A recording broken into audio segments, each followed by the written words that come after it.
This program is made possible with support from Connecticut Humanities.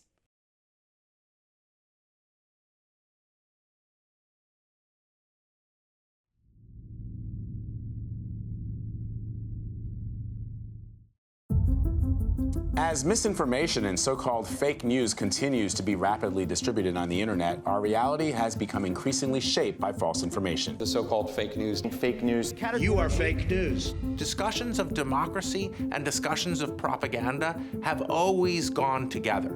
The digital space in general, when websites were sort of coming about, had a massive change. Social changed things even more in the sense that there was a lot that people could come across by chance and by others sharing with them. If we can't discriminate between serious arguments and propaganda, then we have problems. What does it mean to be a literate citizen in today's world? And from our perspective, it's media literacy, right? That you really need to understand all of our communication tools, all the different types of technology. We have to be able to consume and create using all of them. Imagine if you walked into a library today and instead of everything being arranged, there were 2 million pieces of paper just flying around in the air. And you grab one of them, and you had no idea who wrote it, who financed it, is it legitimate, is it illegitimate? That's the internet. You know, it seems hard to imagine that democracy can function that well when there's widespread disagreement on basic facts.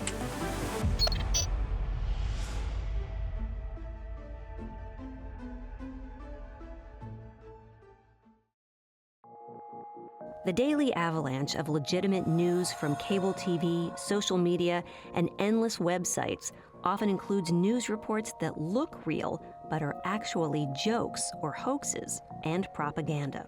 Given the volume of news available, how can the average person separate fact from fiction? There were several fatalities at the scene, both students and staff. The Sandy Hook Elementary School shooting shocked the country, and for a moment, like other tragic events in our recent history, brought the country together. Unfortunately, it didn't take long before Alex Jones, the founder of InfoWars, began to peddle a conspiracy theory about the shooting. Jones has repeatedly claimed the massacre was a giant hoax carried out by crisis actors in a broad scheme to trample on Second Amendment rights. Whether Jones' actions were motivated by greed, malice, or as he later claimed, psychosis, his story exposed the risks of misinformation in a deeply divided environment where the breaking news cycle is thriving and tech companies control how we receive and distribute information. Two families of children who died in the 2012 Sandy Hook Elementary shooting are now suing radio host Alex Jones for defamation. The controversial host of InfoWars has long suggested the media faked information about the shooting. They staged Sandy Hook. The evidence is just overwhelming. It took me about a year with Sandy Hook to come to grips with the fact that the whole thing was fake.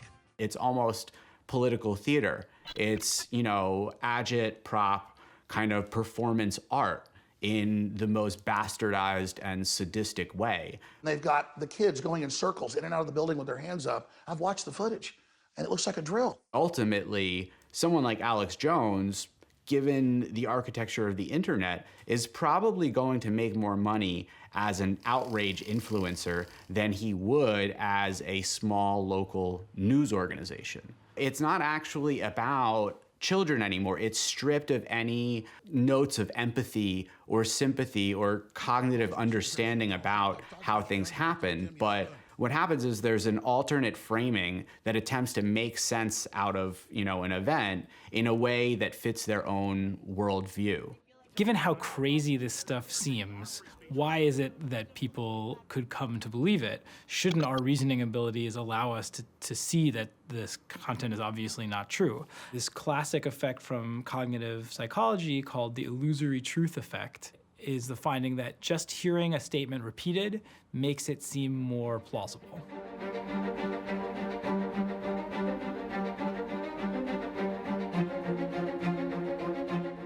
We have people read some stories, then do some distractor task, fill out some random surveys for 5 minutes, and then we have them rate the accuracy of a bigger set of stories, some of which we showed them in the beginning and some of which we didn't. And they rate the ones that we showed them at the beginning as more accurate than the ones that don't. If they hadn't seen the headline before, about 18% of the headlines got rated as true. But if they had just been shown it 5 minutes earlier, that went up to 24%. When it comes to the kind of partisan misinformation that circulates on social media, which is what we've been focusing on, it's really not that reasoning powers are getting hijacked, it's just that people are not bothering to reason in the first place. And people are just kind of going with their intuitive gut responses. And what we found is when people stop and think a little bit more, they're actually substantially better at telling what's true versus false. One perspective of fake news when it comes to democracy is that it's just about electoral manipulation. That it's about like duping voters and trying to steal elections. I think fake news and its effects are powerful, but also much more sophisticated and a little bit more subtle than that. We're here today to discuss online imposters and disinformation. Researchers generally define misinformation as information that is false but promulgated with sincerity by a person who believes it is true. Disinformation, on the other hand, is shared with the deliberate intent to deceive. Members of the committee, thank you for having me here today. As you know, this problem is nuanced and complex. I've been looking at disinformation campaigns for many years. I want to highlight that while we tend to focus on fake content, the most sophisticated actors I have seen operate online actually tend to use authentic content weaponized against their targets. Today, I think there's so many different ways that an organized group can manipulate a conversation. What we use internally is called the ABC framework. And basically what it says is there are 3 different ways in which something could be disinformation. It can be disinformation because it's deceptive actors, right? Perhaps it looks like it's a just normal activist, but in reality it's a Russian military officer. That's a deceptive actor. Or it could be disinformation because of a deceptive behavior, right? Perhaps the actor is exactly who they say they are, but the way the campaign is amplified, the way the message is amplified, is what makes it disinformation. That's when you use a troll farm in order to flood the internet with messages to make it look like there's some collective action, but really there is not, right? It's coordinated. And then there's C for content. Sometimes the content itself is deceptive, right? It could be a fake image, or it could be a fake video, something in which the content itself is the vector for deception. So in reality, it's a lot of different ways to do disinformation.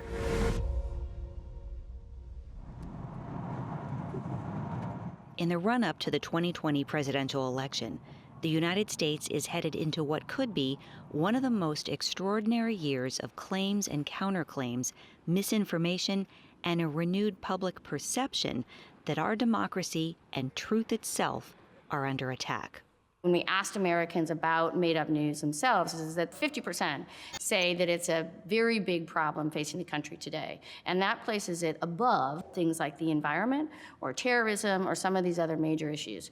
So they definitely see it as a very big problem. They think it's getting in the way of the country being able to function well, of leaders being able to effectively make decisions and do their work, of Americans being able to stay informed about current events. This is not a simple problem, and it's not a new problem. It's the problem that so much of democratic political theory in its 2,000 plus years has been devoted to addressing. Of malicious fake news. We know that the Russians were promulgating fake news through Facebook and other outlets. The expression fake news is a terrible expression and should never be used. Fake news suggests that there's some new thing that wasn't there before. What we face is the problem of propaganda. Propaganda as a concept begins at the very beginning of discussions of democratic political philosophy. In the 20th century, we have propaganda arising in the First World War, In wartime, propaganda is always needed in order to represent the enemy as some sort of uncommon villain that is so beyond the pale and so fearsome that you need to risk your life in order to protect your family. Then we have the National Socialists who turned propaganda into an art form. So the problem of propaganda has always been central to any discussion of democracy, because democracy allows people to say what they want. Plato, in Book 8 of the Republic, says that democracy will lead immediately to tyranny, because democracy has at its core freedom of speech. You can't have democracy without the freedom of speech. How do we deal with this consistently with remaining a democracy? So this is the central problem of democracy.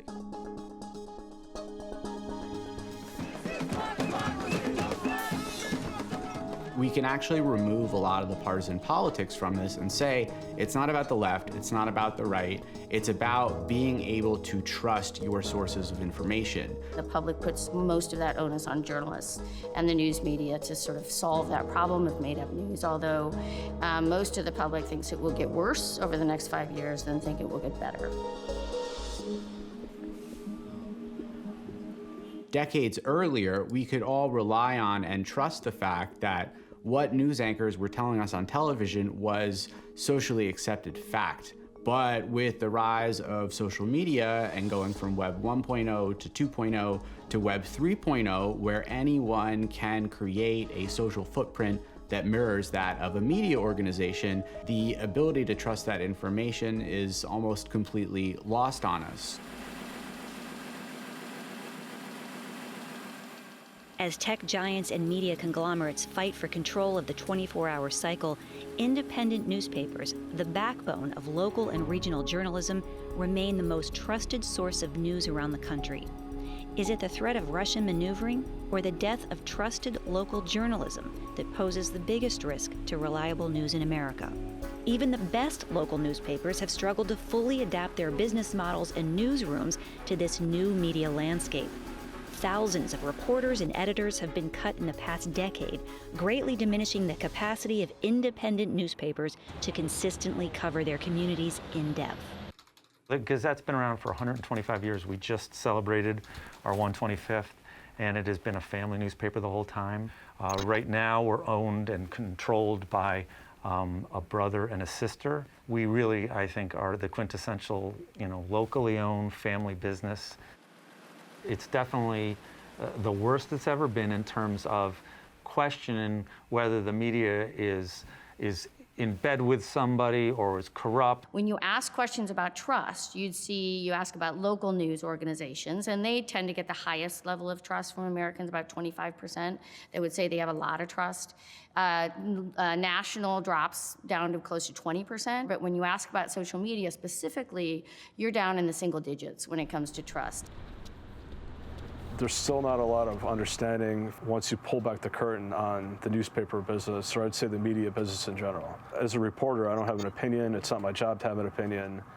My job is to present the facts.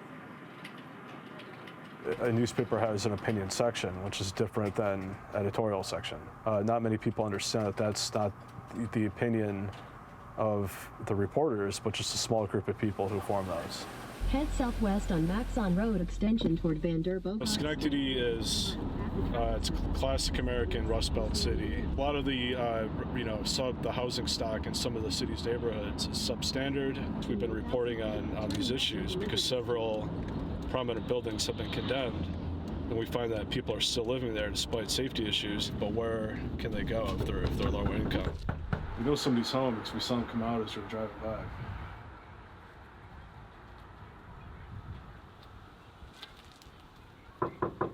There's kids inside. This is local reporting, man. It's a lot of just waiting on people's porches and being inconvenient.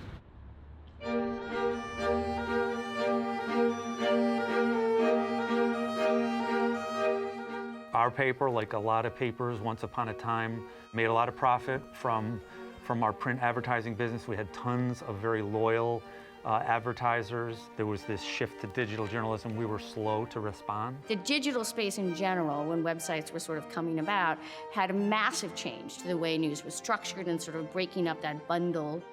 But social changed things even more in the sense that there was a lot more that people could come across by chance and by others sharing with them, sort of that network of sharers and the bumping into news, as opposed to sort of one specific time I was going to sit down and take it in through this dedicated, organized fashion. We have fewer resources, that's a reality. We have far fewer editors. And so there's, in many cases in newsrooms, far fewer staff than used to exist.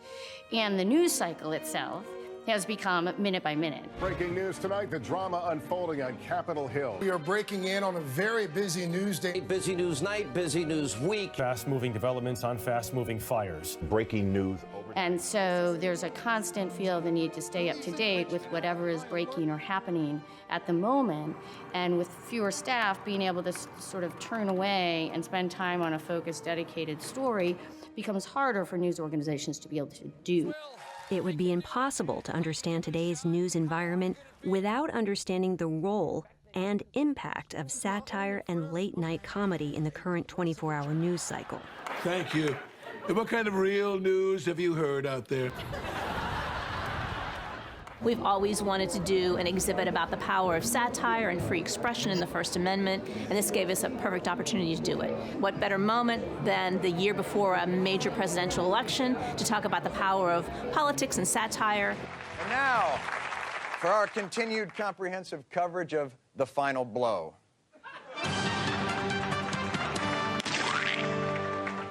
You're out of order, he's out of order, this whole trial is sexy.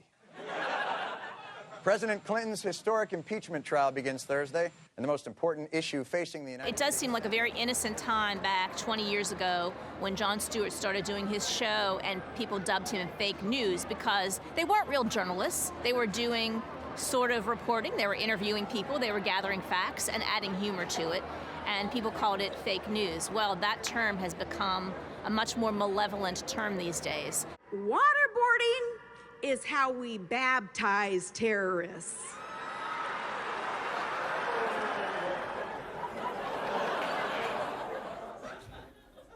Huh? We started this exhibit actually back at the beginning of our country. British colonists were making fun of British rule and of King George. So sort of that element of wanting to make fun of people in power is part of our American DNA. And so Jon Stewart comes on the scene in 1999 and kind of makes it into a real cultural powerhouse.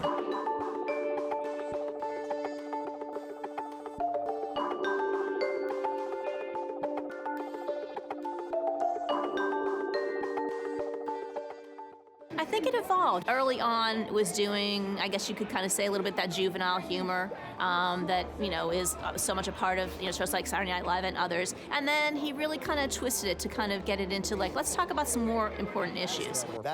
That's what I want to get to, is that vision of what 21st century government looks like outside of the politicization of it.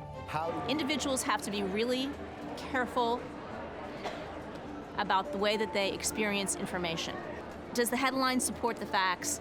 Is the story even a legitimate story? You have to ask, what's the source of this information? Does this sound exaggerated? Does this sound ridiculous? And then search a little bit more, review it, and think critically about it. And I think that's what shows like The Daily Show and John Oliver and Sam Bee and Hassan Minhaj are trying to get people to do. Take a look at the facts and then really think about it. Really look at the hypocritical nature that politicians have in some cases. Really ask hard questions about the information that you're getting and about the people who are telling you things. If I walk over there and sit next to Mr. Johnson and carry my phone, does Google know that I was sitting here and then I moved over there? I genuinely don't know without knowing what I'm shocked you don't know. I think Google obviously does. Are you familiar with the General Data protection regulation by the European Union. I think the fear of what happened with the social media platforms, the fear that people now have of like privacy issues and data mining and all of these things has just led people to find ways to counteract the problems that we're seeing. And a lot of people are turning to media literacy and the media literacy educators and community to be that answer. Okay, so first things first, let's get your folders. It's kind of a new, enhanced version of literacy, right? So it's really asking the question, what does it mean to be a literate citizen in today's world? The idea is that you're teaching people to not just learn how to read and write, but you're teaching them how to be able to negotiate all sorts of media forms. All of our communication tools, all the different types of technology, we have to be able to consume and create using all of them. If you're going to start teaching about reading and writing, you should be teaching about how the digital environment operates. And, you should be teaching all of that with an eye towards critical understanding.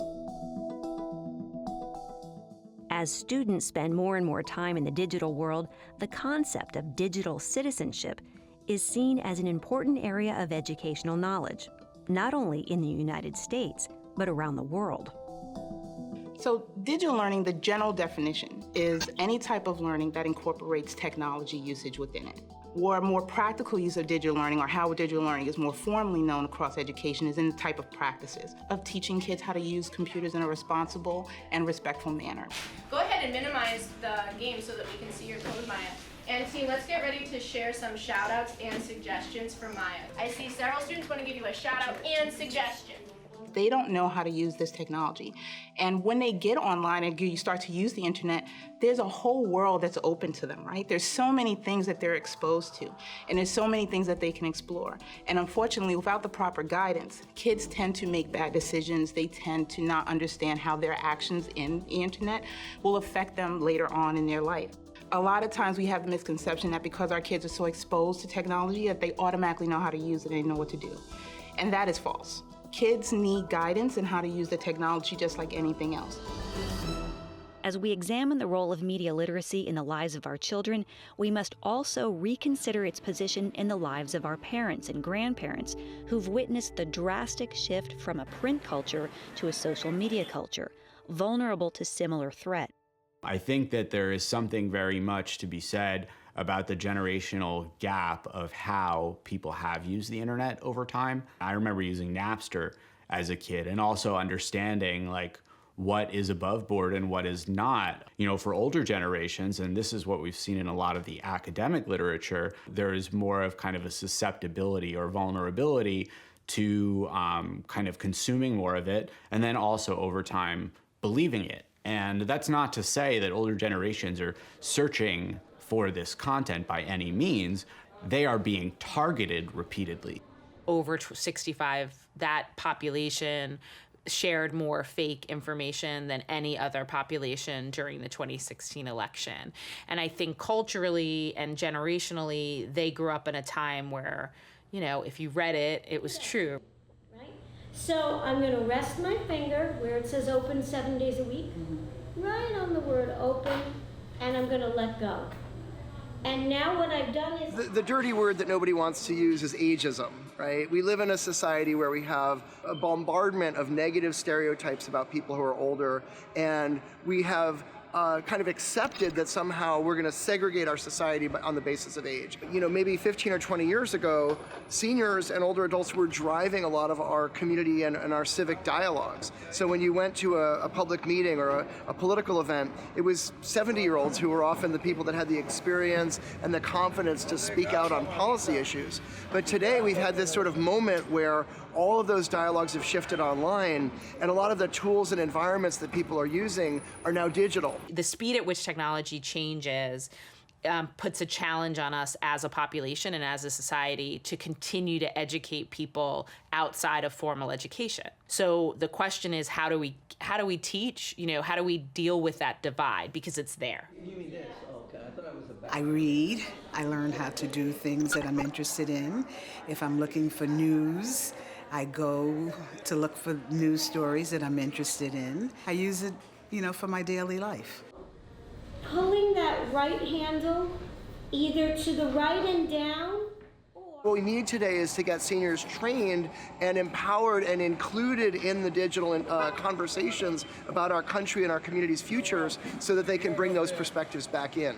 I think that a lot of media literacy education is focused on messages and the importance of interpreting messages and being mindful of the messages that you create.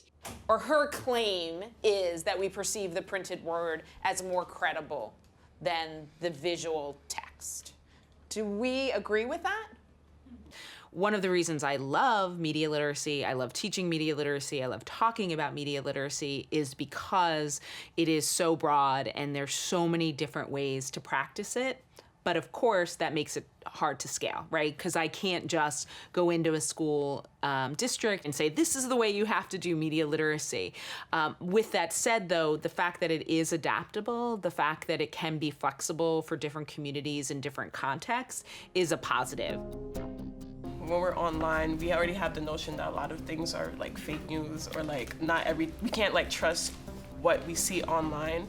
Okay. But when it comes to printed, I feel like there's so many people that look over it over and over and over again before it gets printed. So I feel like, I guess it may not even be 100% true that printed has more accurate news, but I think it's a perceived notion that it is. It's a very interesting point that you just made. The process that something like this goes through to get to print versus the ease at which we can share information online, I think it's an excellent point. The challenges of scaling media literacy often kind of show up in this idea of, oh, teachers have too much to do. Teachers that are, in elementary school or middle school or high school in the United States have so much on their plate that you can't also, on top of it, give them media literacy to teach. So the way that we frame it is media literacy is a way to teach, it's not a subject to teach. What's been so interesting about the fake news conversation and the misinformation and disinformation conversation is that we're making an assumption that the problem is the misinformation and disinformation. The problem is much broader than that. Even if we eliminated everything that's fake, even if Facebook could magically, make all the disinformation disappear, we would still need media literacy. We still have so much to understand. We should have always been asking questions around journalism just because. So it's hard to unify the country, though, with the news media being so split up. Ever said anything bigoted? Has Trump ever said anything bigoted? He won't answer that. He does not represent the president, and he doesn't. People tend to be connected to other similar-minded people, and so then that can lead to polarization because if the two separate groups are only talking to each other, they can sort of get feedback loops where they get more and more extreme. If you have two parties in echo chambers, but one party is able to draw some members of the other party into their own echo chamber, then the people that get drawn in, even though they don't like that party, they're more likely to vote in that direction because they think everybody else is going to vote that way. But it is important to point out what is a blatant left-wing double standard in this country. The hypocrisy on the Republican side for the last few years, I can't even fathom. As adults continue to find new ways to disagree, some kids are working hard to learn better ways to communicate and debate the more challenging topics of our time. The New Haven Urban Debate League, a student organization at Yale University, provides free debate and communication skills, critical thinking, teamwork, and advocacy that students will use for the rest of their lives. This practice is a little bit different than most of our practices just because we're done in terms of tournaments for the semester. It's going to be a little bit more laid back. We'll go over what we saw in the last tournament and kind of what we learned, a lot of it. They want to win the round and they want to succeed. So even if that means arguing against something they really believe in, they're going to try their best to see the argument from that side. So I think in that way, the competitive drive is helpful.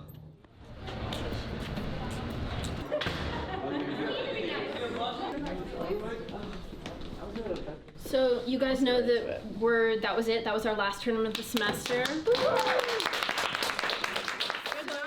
Debate is, exactly what fights polarization. We have two kids debating against two kids. They get about 15 minutes to prep their arguments before they debate against each other. They don't get to choose which side of the argument they're on. The issues that we give them, we talk about them in advance, but they don't actually know the resolution, what they're actually arguing until right before the round. Debate is learning about both sides of the argument. So, no matter what you believe in, you're going to have to get up and talk about something and try your hardest to win the argument from that side. Like, let's say that, you get something wrong online about like a political candidate or something, that can affect how you vote in elections, and that can really damage the kind of coherency of our news sources. There's a competitive incentive to win, so you're trying your hardest to find the best arguments for and against your position. And our first contention was that banning fake news or censoring fake news destroys the purpose of social media. So we did. Awesome. Okay, so if you have notes from your last round, we're going to do a quick look at how their final round went and what they said and the arguments that they made, and then we'll go over into what everybody else did, if that's good. Have everyone else Debate is about being able to justify your opinions. So, I remember in high school having really strong opinions about things, and then you go into a debate and you really have to explain why. And so I think that gives people a really healthy way of looking at their own opinions and the opinions of others. And I think also a really, really important part of debate is learning effective communication. I see a lot of adults who get very riled up when they speak about something that they believe in, and they jump to arguments that really aren't arguments, and they start jabbing at others. And what I've learned is it's not just learning the information, understanding how to utilize that and how to process it very quickly. It's also how to very effectively communicate that. So not only are you getting your point across, but you're creating a good conversation. I think we're very aware that we are the generation that is going to see the consequences of what happens to our democracy, what happens to our planet, and there is a growing sense of urgency. It's really upfront and personal in terms of them realizing that things that they're debating right now are things that are in their hands currently at the same time. I could be doing something about this if I wanted to, because I could tell right now that I have the brain power to be doing something about this. So maybe I should. The work that they're doing for an extracurricular activity kind of forces them to look at reality.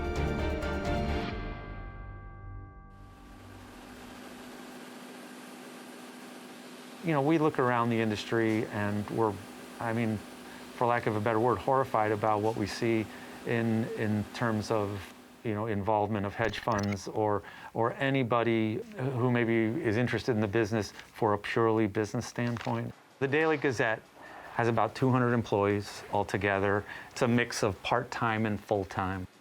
We still have to, pay attention to the finances. But we're also exploring other avenues, and we're not alone in this, about finding ways to pay for reporters and staff members through various grant money. Right now, we're in discussions with a few different philanthropies. So we're looking at all these kind of models that might help. We're going to do it as long as we can do it, and we're going to try to do it independently as much as possible. The traditional media forgot two things in the last 20 years. First of all, they forgot that their content is valuable, and therefore, if it's valuable, they should not be giving it away for free.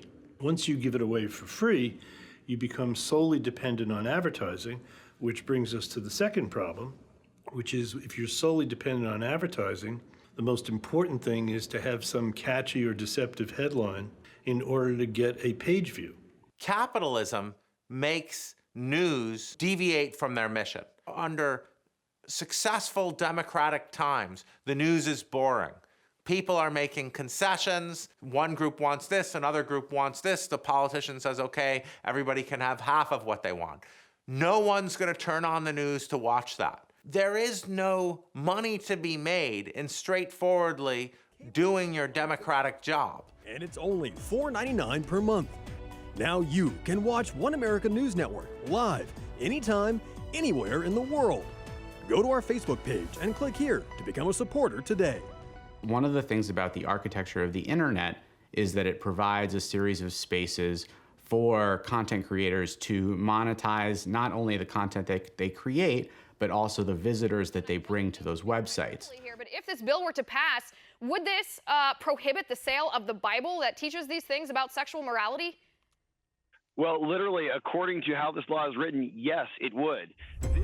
The misinformation factory model is so successful because it can be easily replicated, streamlined, and often requires very little expertise to operate. Meanwhile, legitimate local news organizations, which often rely on similar ad-supported infrastructure and industries for their livelihood, are suffering. So oftentimes, a lot of the hyper-partisan social media pages and sites that portray themselves as news-like, but are actually just pushing disinformation, are able to use social media to bring people to the website, which then brings them money through paid banner advertisements that are usually programmatically placed by big ad exchanges like Google. The structure of the social networks controls what information you have access to. People who get into it for political reasons can make it much more of their career because of the financial prospects that are often involved. Sometimes what you really need is just good investigative journalism, right? A lot of these campaigns are exposed by investigative journalists and by the media, and what they've done is to follow the money, is to pick up the phone, is to try to understand who's really behind something.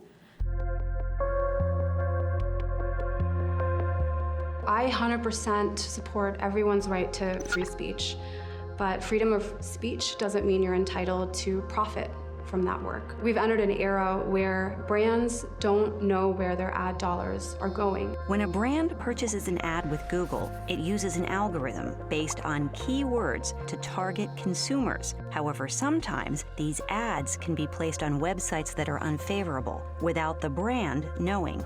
There was a study that came out earlier this year from the Global Disinformation Index that found that $235 million every year is going to fund disinformation. Each dollar that's going to fund disinformation is a dollar that is not going to fund legitimate sources of news.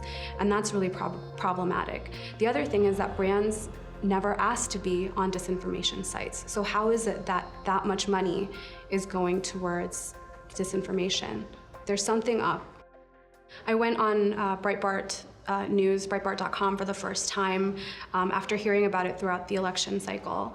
And I wanted to see for myself what this website was about. And when I went on the site for the first time, I was shocked to see ads for brands and companies that I shop with, that I frequent, that I'm a customer of, advertising on this website. And I had a hunch, a very strong feeling, that they had no idea they were on this website. So I started by writing a Medium article, like just a blog post online, bringing attention to the fact, and that's how I met my partner, Matt Rivitz, who had already started an account a couple weeks before called Sleeping Giants. We would just take a screenshot of their ad on Breitbart. We would just tweet at them with that screenshot saying, "Hey, did you know you're appearing on this racist website?"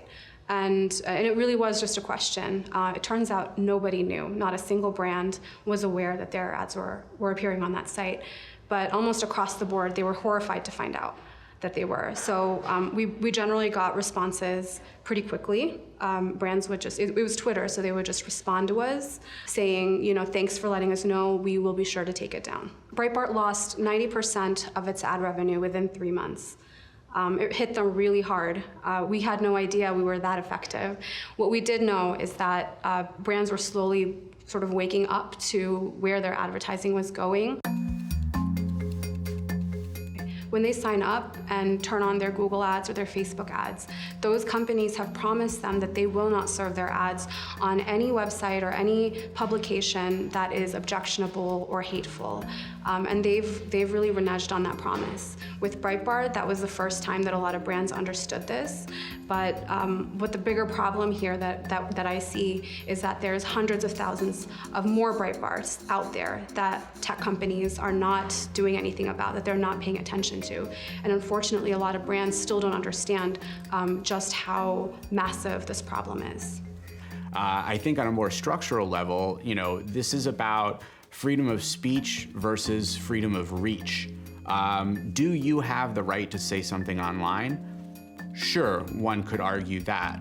However, do you have the right to monetize and amplify it by breaking the rules?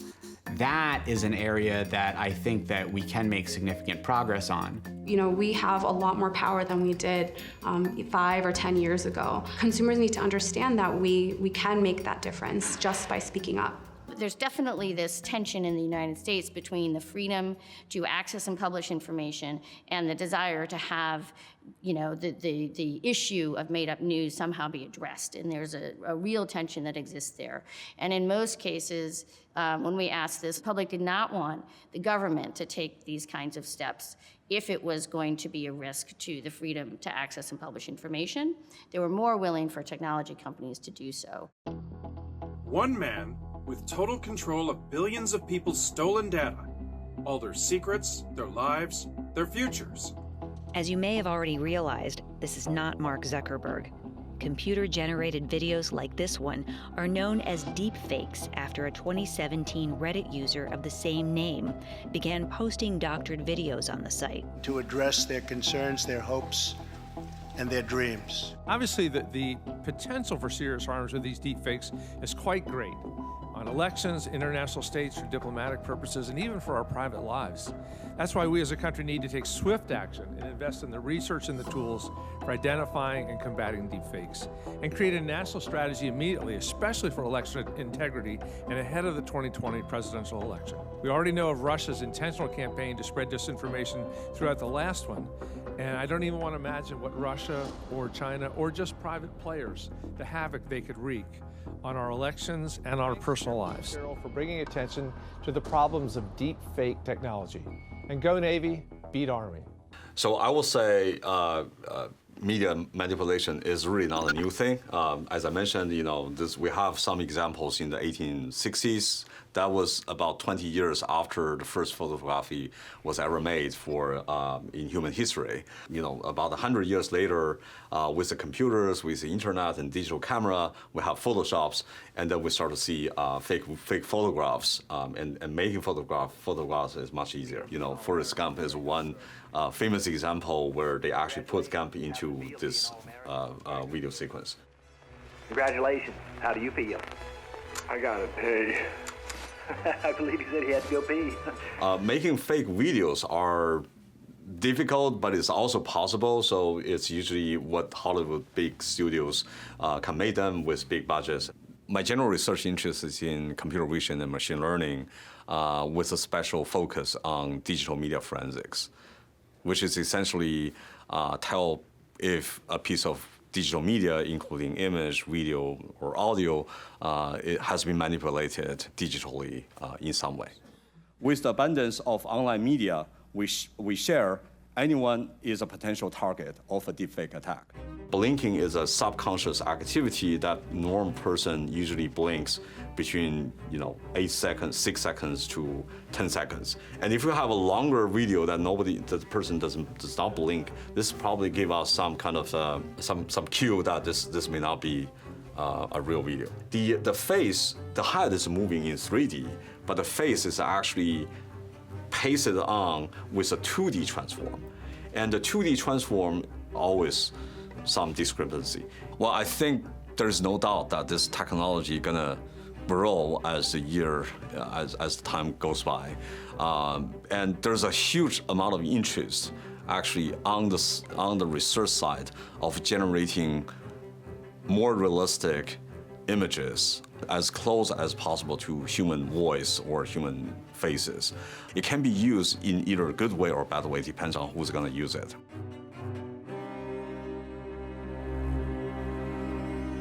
It's really hard to give a sense of the growing and global scale of the issue, but here are a few recent examples. Today, a report by my colleagues over at the Oxford Internet Institute highlighted that more than 70 countries currently use computational propaganda techniques to manipulate public opinion online. Since October 2018, Twitter has disclosed information around more than 25,000 accounts associated with information operations in 10 different countries. On Facebook, over 40 million users have followed pages that Facebook has taken down for being involved in what they call coordinated inauthentic behavior. now politicians increase their spends, increase their budget for social media operations. And there's a budget for the legitimate official campaigns. So these are the maintenance of the official profile on Facebook, but also Instagram, on Twitter, and YouTube. But they also have budget for these underground black ops operations where it's about creating these communities. In reality, if I'm a government trying to manipulate social media, what I want to do is I really want to hide inside organic groups of people, right? And it's going to be really hard to go and look at a group and say, actually, those accounts are not real people, are not part of an organic campaign. They're part of an information operation that a state is conducting. So in order to do that, we look at patterns at a large scale, because if you have a small number of accounts who are trying to replicate the organic diversity of a large number of accounts, there are different ways in which they're going to fail. And we say, okay, well, that campaign doesn't move like an organic campaign of people just coming online together. And so sometimes you have, a campaign with people who are behind it who didn't try to hide very much. And so, for instance, you can look at the email addresses that are behind an account, or the IP address when they're coming from. But sometimes it can be really difficult because you can have actors who are really keen to hide their identities. In cybersecurity, we call it OPSEC, operational security. It can be very difficult to tell who's behind an account. Digital forensics can be quite hard in some cases. To what's being called a bold move by Twitter CEO Jack Dorsey, announcing plans to ban all political ads as the 2020 campaigns ramp up. Would I be able to run advertisements on Facebook targeting Republicans in primaries saying that they voted for the Green New Deal? I mean, if you're not fact-checking political advertisements, I'm just trying to understand the bounds here. What's fair game? I don't know the answer to that off the top of my head. I think so. You don't know if I'll be able to do that. You know, we talk about the disruptions in media climate over the past 15 years, and, Facebook has been a huge contributor to that, just the fact that it's played like a universal role in people's lives. What is the right intervention here? And one advocate is, let's just ban these people. Let's just take this down. Let's lobby Facebook to invest in content moderation, which is precisely about finding hurtful words and banning those people forever from the platform. And we say that that's important. That's one component of it. But that's also about taking down content and fake news that is already out there. And is already out in the wild, that has already been circulated, right? This could be easily weaponized, particularly in communities, in national contexts, where there's authoritarian aspiring leaders. I think Duterte has taken out all the rules. He has green-lighted extrajudicial executions. He has harassed and bullied opponents.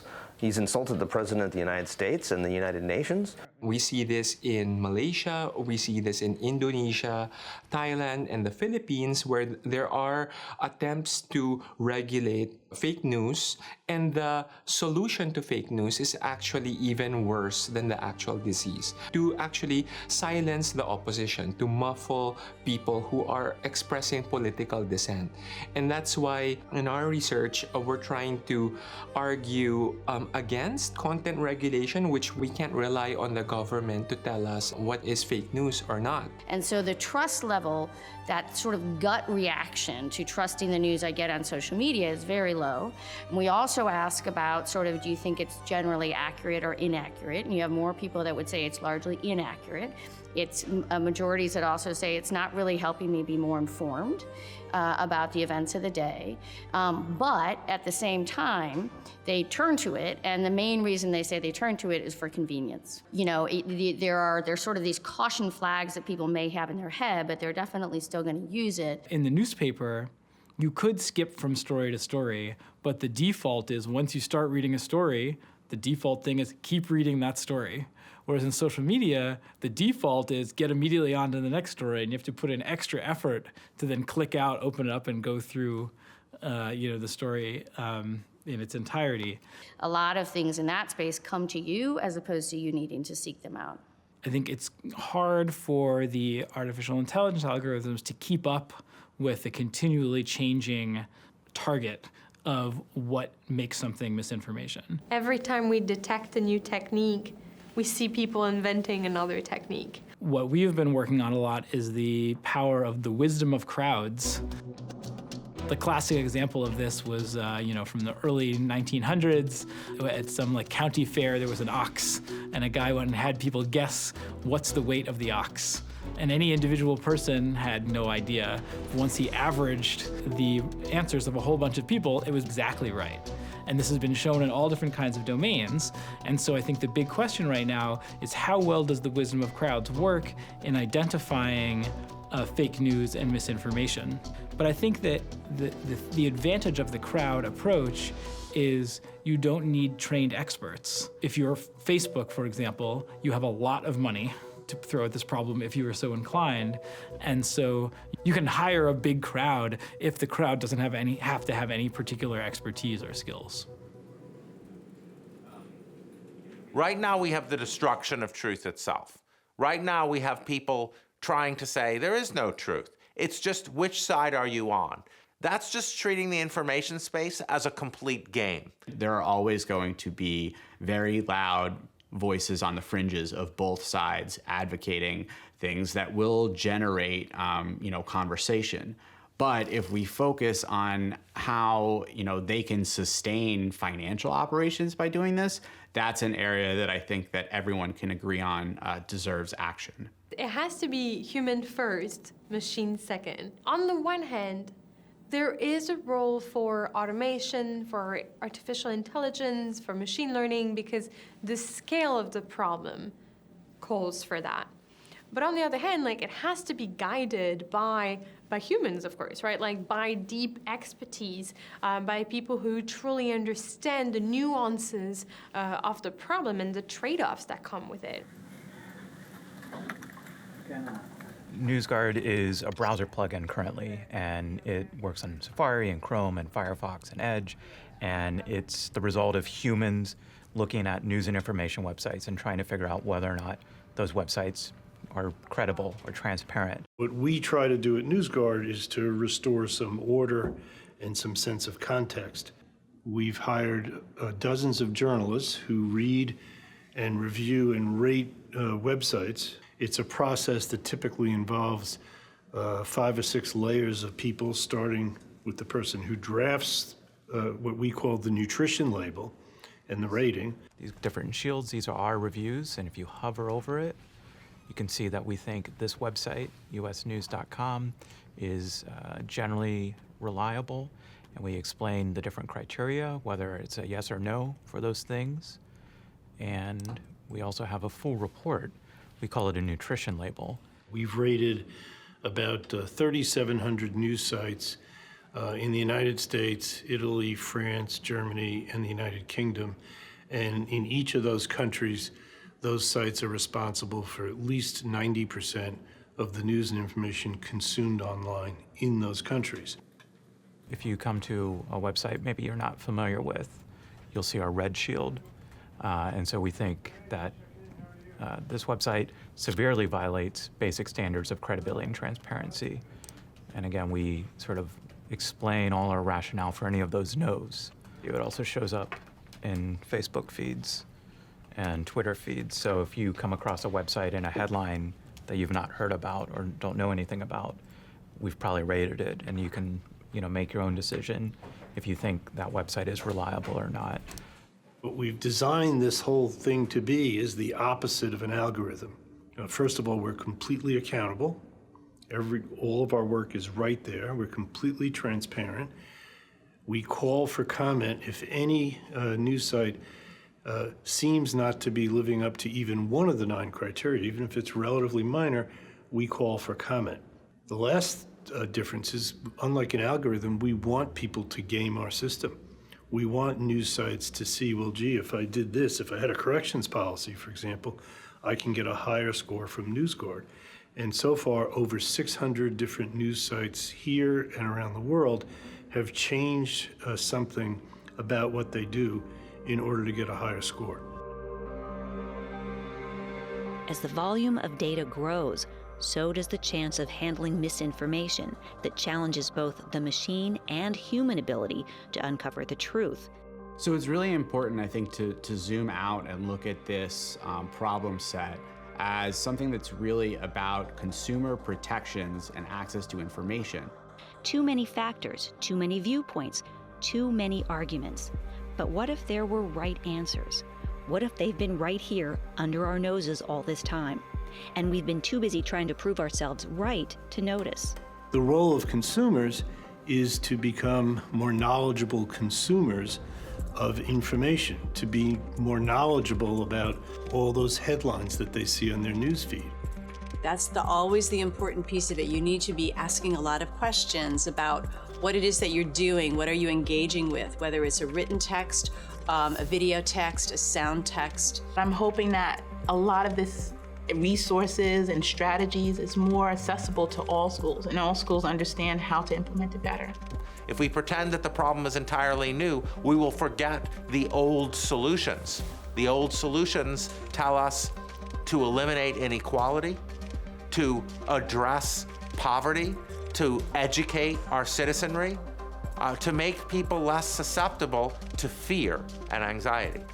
Information campaigns right before elections are problematic and have been problematic for a long time. It's like social media didn't invent that, but it's certainly possible that social media exacerbates it by making it easier for things to really spread widely. Everyone is really intent on limiting the actual impact of these kinds of disinformation networks. However, the landscape is constantly changing on a regular basis, so it's a constant arms race between the disinformation networks and the ad exchanges and other kind of platforms that do not want disinformation spreading across the internet. Going forward, if you're going to deal with these informational problems, you're going to have to make the people less susceptible to them.